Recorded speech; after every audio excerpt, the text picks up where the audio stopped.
Bismillahirrahmanirrahim. Assalamualaikum warahmatullahi wabarakatuh. Alhamdulillah wassalatu wassalamu ala rasulillah, amma ba'd.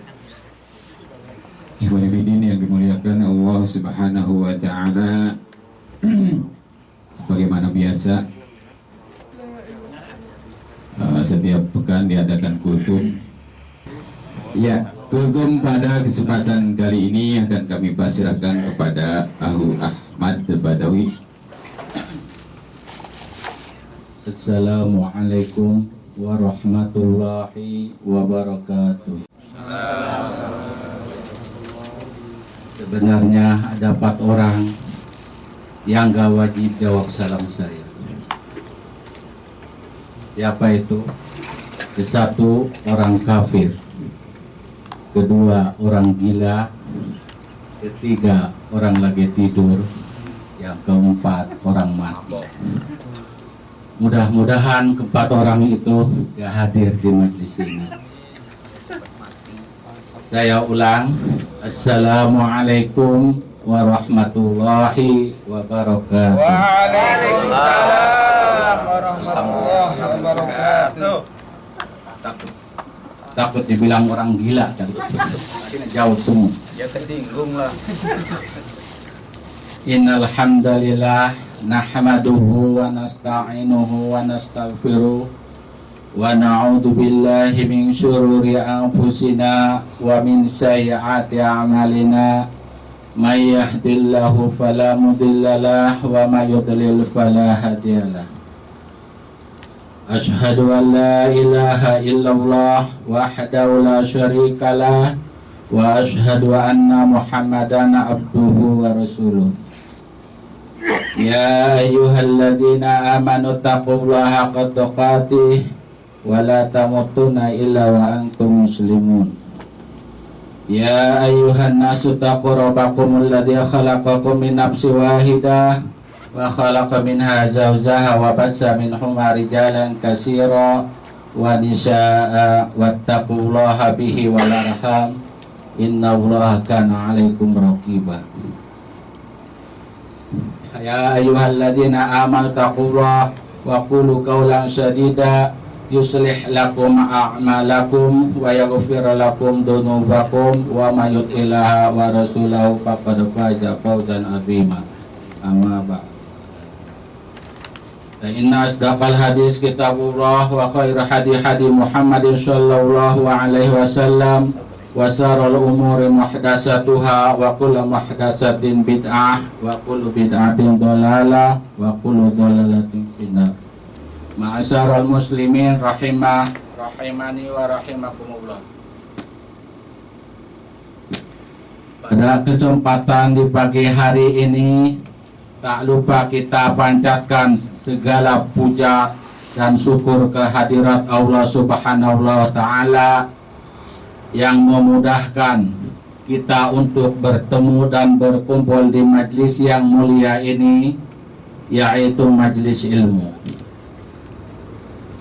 Semoga sholawat dan salam tercurahkan kepada Nabi besar kita, yaitu Nabi Muhammad sallallahu alaihi wasallam, kepada keluarganya, sahabatnya, dan orang-orang yang mengikuti beliau sampai hari kelak.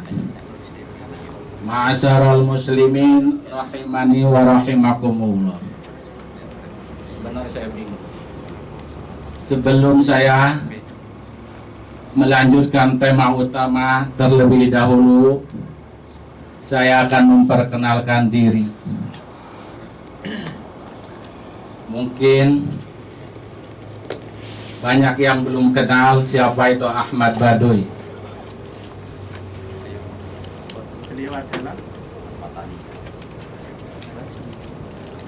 Yang memberikan nama saya Ahmad itu majikan 17 tahun yang lalu. Dan yang memberikan nama Badawi itu teman-teman. Jadi ketelah Ahmad Baduy itu bukan nama asli pemberian orang tua saya. Yang aslinya Rivaldi.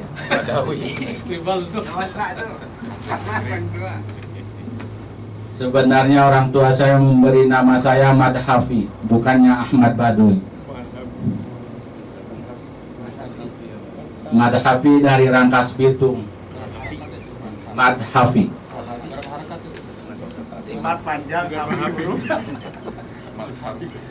Siapakah itu Ahmad Baduy? Nggak tahu.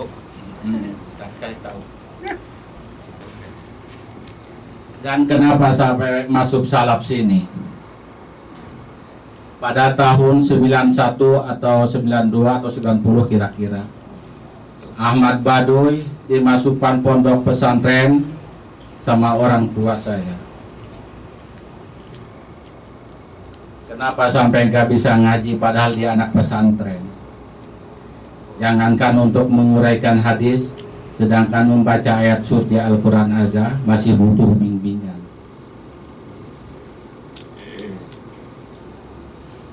Selama saya pesantren, jarang sekali saya mengikuti pengajian apa yang diajarkan guru. Saya lebih tertarik mendalami ilmu kekebalan. Kira-kira 3 tahun saya puasa. Dari puasa murti sampai mati geni, itu saya pernah saya lakukan. Karena saya nggak malu kalau keluar dari pesantren masih berempan di pacok.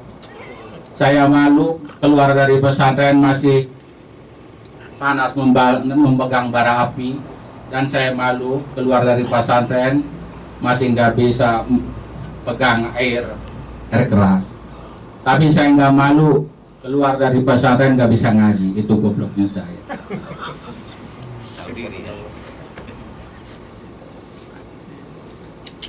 Hampir 75%, alhamdulillah, cita-cita saya hampir selesai. Karena cita-cita saya masuk pesantren bukannya ingin jadi ustadz, bukan ingin jadi kiai, tapi ingin jadi ahli hikmah. Apa itu ahli hikmah? Mungkin antum sekalian pada tahu. Ahli hikmah itu dukun yang pakai sorban, yang pakai top, yang kopiah haji. Nggak taunya itu dukun juga ya.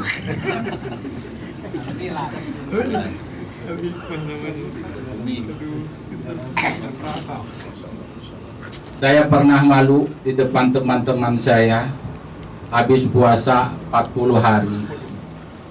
Saya coba itu ilmunya.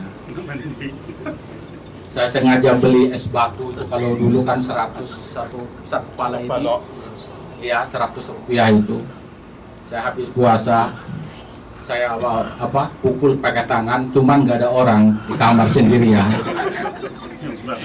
Dites, alhamdulillah itu batu pecah, batu es itu pecah. Karena saya udah yakin, saya pengen menunjukkan di depan teman-teman saya. Akhirnya saya mau makan ngumpul-ngumpul itu, saya coba tes sisanya es batu itu mungkin sebesar ini. Saya coba depan teman-teman saya pukul pakai tangan, alhamdulillah bukannya es yang pecah, malah tangan saya yang berdarah. Saya bilang sama guru saya, Pak Guru, kenapa gini, kata saya. Waktu saya sendirian, saya pukul es batu itu, saya pecah, hancur, pokoknya tinggal ada mungkin sebesar ini. Saya bawa ke teman-teman saya pukul di depan rumah teman-teman saya itu, bukannya es batu yang pecah, tapi tangan saya yang berdarah. Kata guru saya apa? Itu ilmu putih, gak bisa bawa sombong. Ilmu putih gak bisa sombong, hebat juga itu guru lesnya.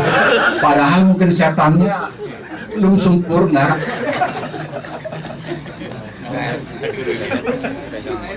Ya saya percaya diri itu aja. Mikna rada kan apa sampai dekat tinggal mereka kalinya tahu. Jenggotnya biar kelihatan. Gini, di-upload. Iya, terus. Terus.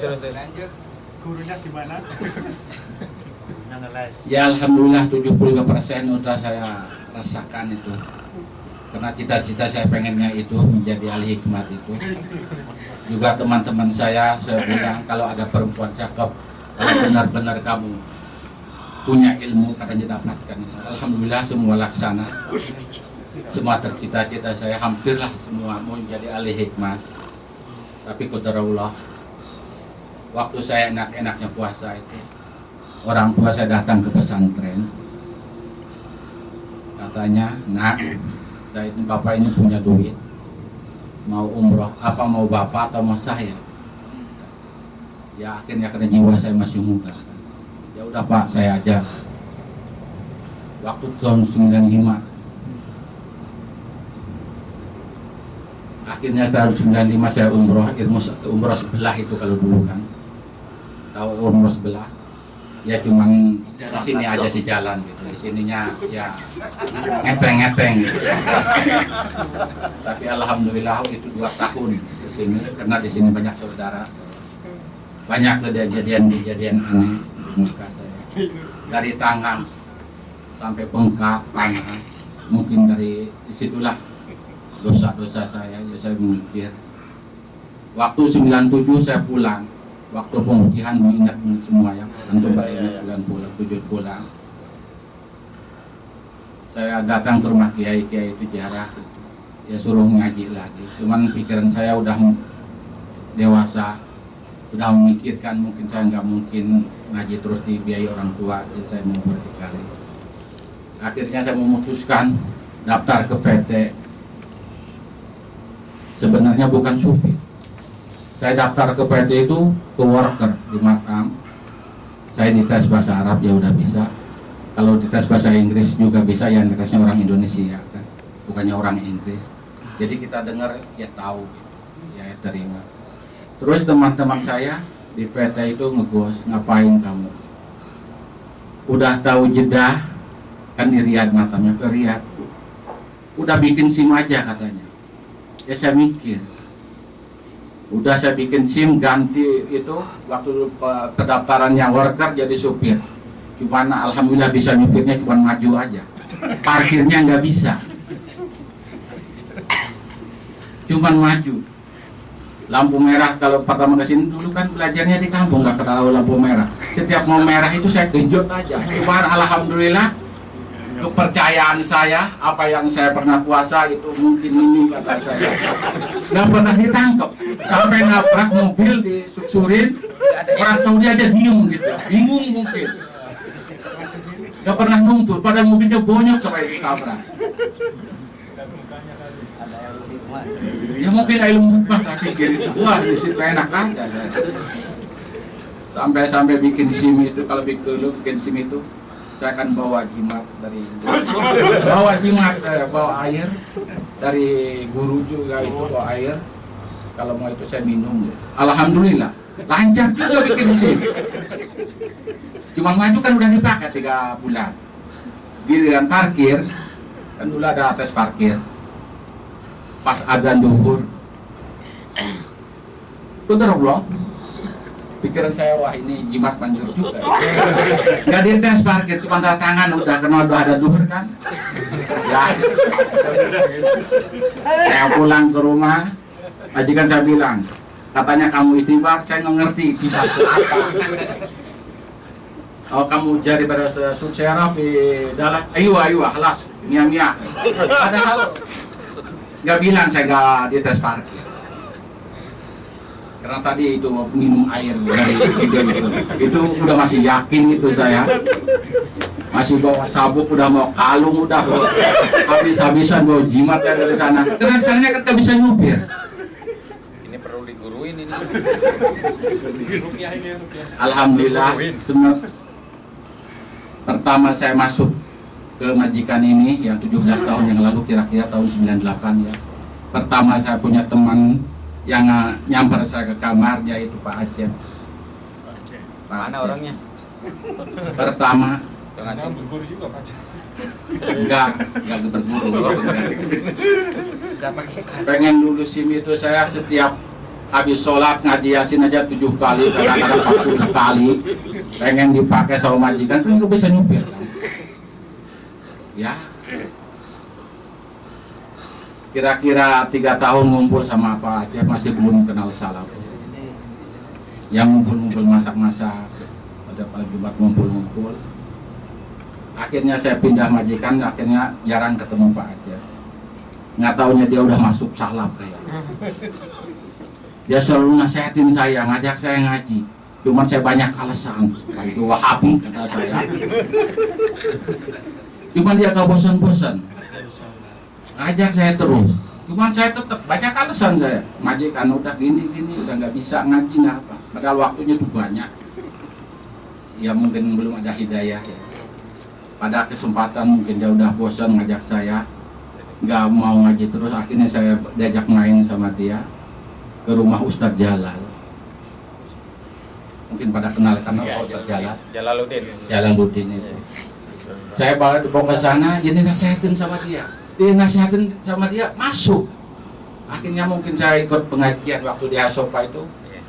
Ikut juga mungkin tahu 5 kali, 4 kali pertemuan gitu. Waktu itu. Karena sealiran awalnya ya. Iya, jadi ngerti saya gitu. Jadi ya pinter dia ngasih saya saran-saran gini. Cuman kesininya ya mungkin masih banyak setan-setan di badan saya yang dulu saya namakan khodam itu.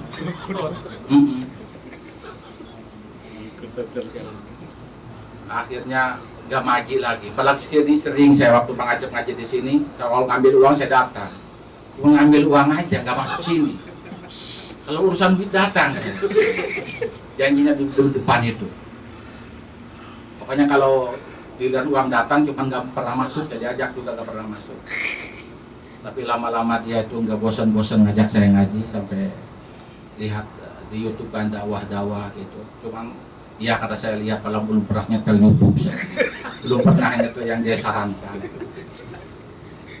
Cuman tetap dia nggak bosan-bosan. Alhamdulillah saya punya saudara ini nggak pernah bosan dia ngajak saya, nasihati saya walaupun saya nggak denger gitu.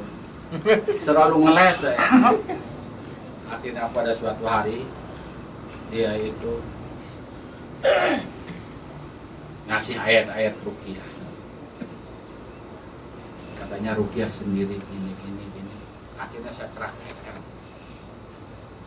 Alhamdulillah reaksinya dari situ mungkin saya terbuka, dari situ hidayah saya datang. Alhamdulillah. Malah pernah saya telepon Pak Ustadz Ahmad Subang, saya pengen di ruqyah. Karena saya terasa ruqyah sendiri aja kayak begitu. Cuman saya konsultasi lagi sama Ustadz yang senior lagi. Katanya kamu udah masuk manhaj salaf, udah masuk akidah kamu udah benar, ngapain nggak ruqyah? Ruqyah sendiri aja. Karena katanya ada hadis yang berbunyinya itu nggak tahu saya. Pokoknya kalau di ruqyah katanya nggak masuk surga tanpa hisab. Saya juga pernah dengar hadis, cuma nggak hafal lagi. Orang nggak pernah ngapalin. Suruh hafal dari mana? Hafalnya itu jimat aja. Tapi sekarang juga tetap masih, cuman saya lawan gitu. Kadang-kadang bikin air ruqyah. Kadang habis lagi nyelesai saya ruqyah sendiri, tetap muntah-muntahnya besar sampai sekarang mungkin jinnya, kadangnya itu masih banyak. Padahal saya pengen di ruqyah. Cuman kalau dengar ustadz yang itu mundur lagi. Ya mungkin saya pertahankan, insya Allah saya akan berusaha mengeluarkan jin-jin itu yang ada di badan saya. Sekarang juga masih mungkin kalau di itu masih banyak. Ya namanya orang Banten kan. Udah terkenal kalau orang Banten itu. Orang Banten ini biasa. Itu jinnya dolim kalau saya. Jinnya dolim itu. Gila teman-teman maluin saya. Gila di Sendirian Kasihan. Bukan dicoba pakai batu, bukan es. Es batu dia langsung air. Dingin kan es batu. Takut. Tapi alhamdulillah sekarang juga saya insya Allah doanya dari teman-teman. Karena saya mau pulang ini seminggu lagi. Kalau cuti saya bawa, cuma nggak tahu kesini atau enggak. Mungkin kalau saya nggak kesini lagi, saya minta doanya supaya dapat jalan untuk tetap saya menuntut ilmu, karena saya masih membutuh bimbingan dalam hidup saya. Tapi jimatnya tunda Pak kalau pulang ya. Kalau jimat udah nggak Iya. ada. Yang dibawa pulang kasihkan teman. Yang masih ada itu, yang masih ada kayaknya masih di dalam badan. Susah juga ngilanginnya itu, harus ya alhamdulillah. Insyaallah nanti. Insya Allah kita selalu berdoa dan mohon doanya daripada Amin insyaallah. teman-teman semua. Semoga tetap akidah saya jangan sampai terbawa arus lagi, jangan sampai terulang lagi. Teman-teman saya itu padahal kiai semua sekarang. Kiai Alik mah. Banyak. Cuman kalau masalah itu sama saya, kalau dia tuh kalau ada ilmu katanya ini lebih bagus, ada yang mau puasa, cuma saya cuma ketawa.